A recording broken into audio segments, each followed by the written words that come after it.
সব উপরে হয়ে গেছে গা। আমি সাততলায় আল্লাহ সবারে বাঁচা আমরা শেষে আল্লাহ। জি আমি কাশি বাড়িতে চাকরি করি। জি আমি জাস্ট ওখানে আমাদের সব শেষ। আমাদের অনেক লোক উপরে আটকে আছে, আমাদের সবাই বেরোতে পারে না। বডি প্লাস লোক সব সাথে আটকে গেছে গা ভাই। কই ভাই তুমি কই ভাই? আমি এই যে কেপসি বিল্ডিং এর সামনে গলির ভিতরে ভাই। কই তুমি? কেপসি বিল্ডিং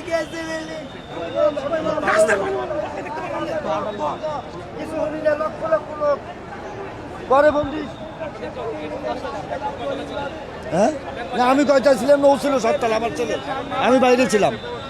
আর মারা গেছে কিনা কিছু জানি, আমার ছেলে এটা ও জায়গায়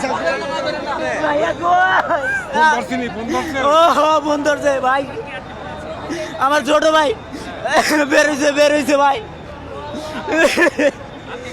হ্যাঁ আমার ভাই আছে, চাচতো ভাই আছে, আর দুইটা।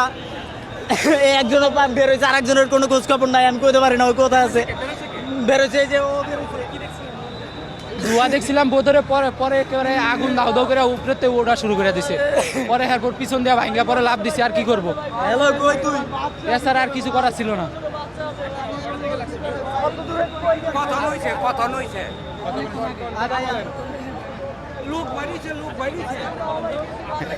ওই যে ক্যাপসির বিল্ডিং এবং পাশের বিল্ডিংয়ে আগুন আর কি, লোকজন বাঁচানোর চেষ্টা করতে ফায়ার ব্রিগেড ওরা অনেক কষ্ট করতেছে অনেকক্ষণ ধরে। এখনো ওরা ওই বিল্ডিং দিয়ে লাফঝাপ দিতেছে, ধোঁয়ায় মানুষ আতঙ্কিত, আগ্রস্ত, মানে সব অসুস্থ হয়ে গেছে পাশের বিল্ডিং এ, অনেক ওই পিছনের বিল্ডিং থেকে। এখন পিছনের বিল্ডিং এ লোকজন বাঁচানোর চেষ্টা করা দরকার, পিছনের বিল্ডিং এ, পিছনে ওই পাশ থেকে পিছনে। আমার কেএফসির ইয়ের উপরে ধোঁয়ায় ওরা থাকতে পারতেছে না, ধোঁয়ার কারণে শ্বাসকষ্ট হচ্ছে। হ্যাঁ পিছনে অনেক লোক ঝুলে পড়ছে, অনেক লোকই আহত হয়েছে। 7-8 জন মনে করেন রশিদ ধরে নামার সাথে সাথে নিচে পড়ে গেছে।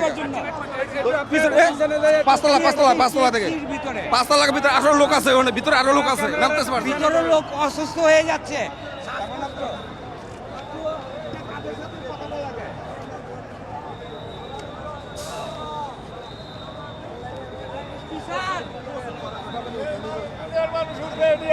ভাই